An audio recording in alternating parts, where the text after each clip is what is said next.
একদিন রাসূল পাক সাল্লাল্লাহু তাআলা আলাইহি ওয়াসাল্লাম তার এক সাহাবী মৃত্যুবরণ করলেন, ইন্তিকাল করেছেন।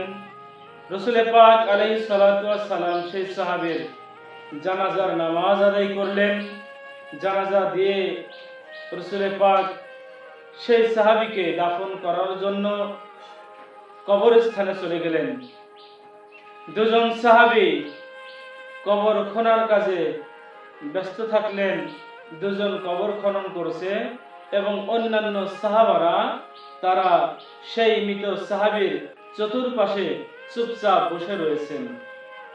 রাসূল আরবি সাল্লাল্লাহু তাআলা আলাইহি ওয়াসাল্লাম তিনি কবর খনন করা খুবই মনোযোগ সহকারে দেখছেন।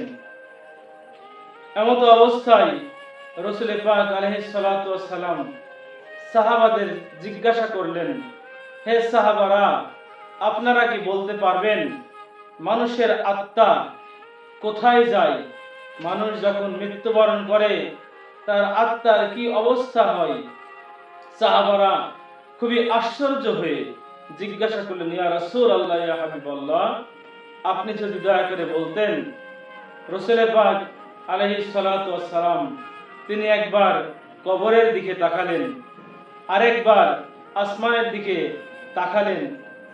এরপরে সাহাবাদের লক্ষ্য করে বললেন, হে সাহাবারা, তোমরা শুনে রাখো, যখন কোনো ব্যক্তির সামনে মালাকুল মউত চলে আসে, যখন কোনো ব্যক্তির মৃত্যু শয্যায় চলে আসে, তখন ওই ব্যক্তি আজরাইল আলাইহিস সালাতু ওয়াস সালামকে দেখে অনেক ভয় পেয়ে যায়।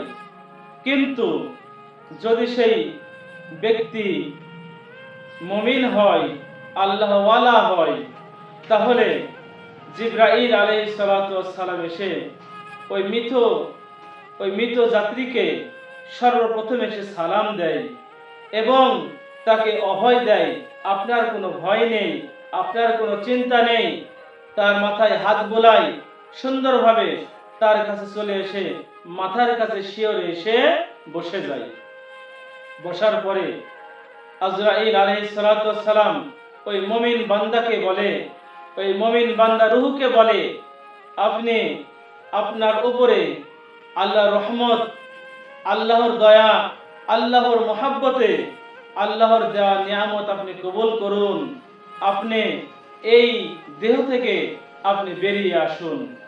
এইভাবে যখন বলেন, তখন ওই রূহটি খুবই সুন্দরভাবে আজরাইল আলাইহিস সালাতু ওয়াস সালামের কথা অনুযায়ী বের হয়ে চলে আসেন।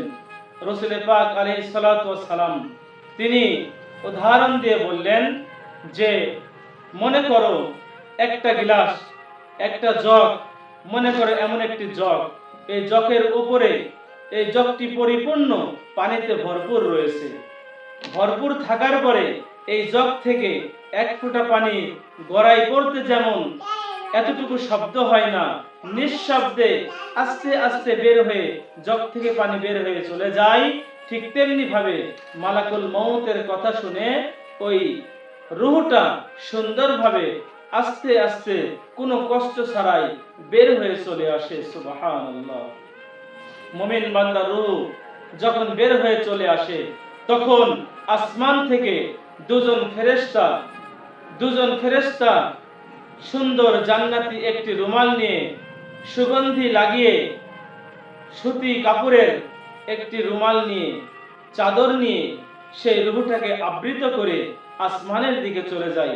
সুগন্ধি ছড়াইতে ছড়াইতে যখন আসমানের দিকে চলে যাওয়ার পর সমস্ত আসমানবাসী ওই রূহকে দেখার জন্য ব্যাকুল হয়ে যায়। সকলে বলতে থাকে, এই রূহুর এত সুঘ্রাণ, এই রূহটি কোথা থেকে এনেছেন? কার রূহ? এত সুন্দর রূহ যেটার সুঘ্রাণ ছড়াচ্ছে। সমস্ত ফেরেশতারা দেখতে চলে আসে। যেই ফেরেশতা রূহকে নিয়ে আসমানের দিকে রওনা করেছিল, সেই ফেরেশতা বলে যে, আমি এই রূহকে নিয়ে এসেছি অমকের ছেলে, অমকের রূহ এটা। এই কথা বলার পরে অন্যান্য ফেরেশতারা আবার তাকে জিজ্ঞাসা করেন, এই রুহুর এই ব্যক্তি দুনিয়ার জমিনে কি এমন নেক কাজ করেছে যার কারণে তার রুহুর এত সুঘ্রাণ ছড়াচ্ছে, এত সুন্দর রুহু? ওই ব্যক্তি বলে, ওই ফেরেশতা বলে, আমি যখন রুহুকে নিয়ে আসি, আত্মাকে নিয়ে আসি, তখন আমি মানুষের মধ্যে বলাবলি শুনছিলাম, একে অপরের মাঝে বলাবলি করছিল যে এই ব্যক্তি অনেক আল্লাহওয়ালা ব্যক্তি ছিল, এই ব্যক্তি মানুষের উপকার করত, এই ব্যক্তি সদা সর্বদা মানুষের উপকারে ব্যস্ত থাকত। এই কথা বলে রাসূল পাক তিনি চুপ হয়ে গেলেন। কিছুক্ষণ পরে আল্লাহ রাসূল সাল্লাল্লাহু আলাইহি সাল্লাম তার কণ্ঠকে আরো বুলন্দ করে দিয়ে, আরো আওয়াজ বেশি দিয়ে সাহাবাদেরকে বললেন, হে আমার সাহাবারা, আমি এই কারণেই তো আমি তোমাদেরকে বলি, সব সময় তোমরা মানুষের সঙ্গে সুন্দর ব্যবহার করবে, ভালো আচার ব্যবহার দেখাবে, মানুষের উপকার করবে। যদি তোমরা মানুষের উপকার করো তাহলে ফেরেশতা আসমানে গিয়ে তোমাদের সেই উপকারের কথাই বলবে। রাসূল আরবি সাল্লাল্লাহু আলাইহি ওয়াসাল্লাম এইভাবে রূহের বর্ণনা দিচ্ছেন। এক পর্যায়ে তোমরা যখন এই রূহকে নিয়ে গোসল দাফন কাফন নিয়ে যখন ব্যতিব্যস্তর মধ্যে থাকো, তখন আল্লাহ রাব্বুল আলামিন ওই রূহ, ওই ফেরেশতাকে বলে, আমার এই মুমিন বান্দার রূহ নিয়ে আবার তার শরীরে আপনি রেখে দিন। এক পর্যায়ে ওই মুমিন বান্দাকে যখন কবরস্থ রাখা হয়, ওই রূহকে ফেরেশতা আবার পুনরায় তার শরীরের মধ্যে দাখিল করে দেন। সুবহানাল্লাহ। রূহ যখন তার শরীরের মধ্যে চলে আসে মুমিন বান্দা, তখন কবরের মাঝে দুজন ফেরেশতা চলে আসে। দুজন ফেরেশতা এসে প্রশ্ন করে আল্লাহ সম্পর্কে, দ্বীন সম্পর্কে এবং আমার আখির নবী সাল্লাল্লাহু আলাইহি ওয়াসাল্লাম সম্পর্কে। প্রশ্ন করার পরে দুজন ফেরেশতা চলে যায়। মুমিন বান্দা উত্তর সঠিকভাবে দিয়ে দেয়। আল্লাহর ফেরেশতা যখন চলে যায়, ওই মুমিন বান্দা একেবারে কি হয়ে যায়, একাকিত্ব বোধ করে। ওই মুমিন বান্দা বড় অসহায় মনে করে। এমত অবস্থায় একজন নুরানি চেহারার একজন ব্যক্তি তার কবরে তাশরিফ নিয়ে আনেন। সুবহানাল্লাহ। একজন ব্যক্তি তাশরিফ নিয়ে আসেন।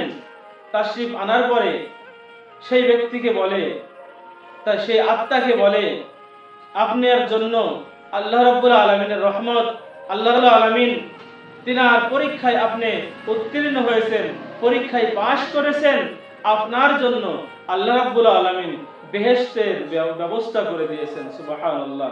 আপনি কি আপনার বেহেশত আপনি দেখতে চান? সেই আত্মা, ওই মুমিন বান্দা বলবে, হ্যাঁ আমি দেখতে চাই।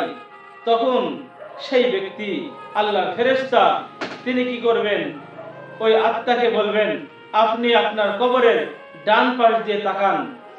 যখন ডান দিকে তাকাবে তখন দেখতে পাবে তার ডান পাশের যেই ওয়ালটি রয়েছে, মাটির বেড়া রয়েছে, সেই মাটির ওয়াল আর নাই, সেখানে একটি দরজা হয়ে গেছে। আল্লাহর কুদরতি ভাবে সেই দরজা দিয়ে দেখতে পাবে বিশাল জান্নাতি নিয়ামত দেখে সে একেবারেই পাগল হয়ে যাবে, একেবারেই আল্লাহর নিয়ামত দেখে সে অস্থির হয়ে যাবে। সেই ব্যক্তিকে বলবেন, ও আমার সুন্দর ভাই, আপনি আমাকে বলুন আমি এই জান্নাত কিভাবে পাবো, আমি এই জান্নাত কবে যেতে পারবো এই জান্নাতে? আল্লাহ রাব্বুল আলামিন তিনার সেই ফেরেশতা নূরানী চেহারার মানুষটি তখন বলবেন, এটি আপনার জন্যই রয়েছে, আপনি একটু সময়, কিছুক্ষণ সময় আপনি অপেক্ষা করুন, আপনার জন্য এই জান্নাত আল্লাহ রাব্বুল আলামিন বরাদ্দ করেছেন। এই বলার পরে ওই ব্যক্তি বলবেন, আমি আপনার কাছে এসেছি, আপনি দুনিয়াতে যত নেক কাজ করেছেন, মানুষের উপকার করেছেন, এই সমস্ত নেক কাজগুলি, ভালো কাজগুলি, সমস্ত আমল দ্বারা আল্লাহ রাব্বুল আলামিন আমাকে তৈরি করেছেন।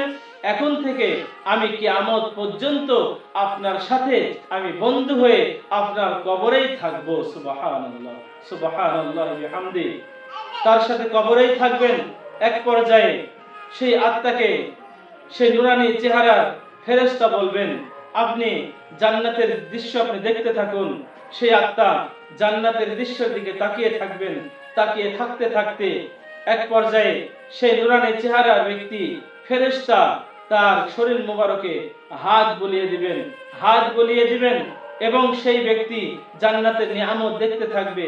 দেখতে দেখতে দেখতে দেখতে কখন যে বিভোর ঘুমিয়ে যাবেন সেই ব্যক্তি এতটুকু টের পাবেন না, ঘুমিয়ে যাবেন। এক ঘুমেই আল্লাহ রাব্বুল আলামিন তার কবরে জান্নাতের নিয়ামত দান করেছেন, এই জন্য সে এক ঘুমেই কিয়ামত পর্যন্ত ঘুমিয়ে থাকবেন। সুবহানাল্লাহি ওয়া বিহামদিহি। অতএব সম্মানিত উপস্থিতি, আমরা আজকের এই আলোচনা থেকে আমরা বুঝতে পারলাম, যদি কোনো মুমিন বান্দা হয় তার দুনিয়াতে কোনো ভয় নাই, কবরেও কোনো চিন্তা নাই, আখিরাতেও কোনো ভয় নেই। সুতরাং আমাদের সদা সর্বদা মুমিন হতে হবে, হক্কানি ওলি আউলিয়া হতে হবে। আর এই মুমিন হতে হলে আমাদের করণীয় কি? 1 নাম্বার আল্লাহর ইবাদত, আল্লাহর হুকুম। 2 নাম্বার মানুষের সঙ্গে সুন্দর ব্যবহার এবং 3 নাম্বার মানুষের উপকার।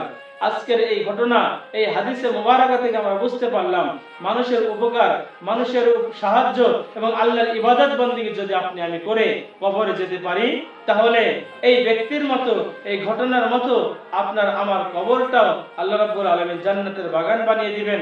আসুন আমরা সকলেই সদা সর্বদা আল্লাহর ইবাদত এবং মানুষের উপকার করতে পারি, সেই তৌফিক আল্লাহ রাব্বুল আলামিন যেন আমাদের সকলকে দান করেন। আমিন। আসসালামু আলাইকুম ওয়া রাহমাতুল্লাহি ওয়া বারাকাতুহু।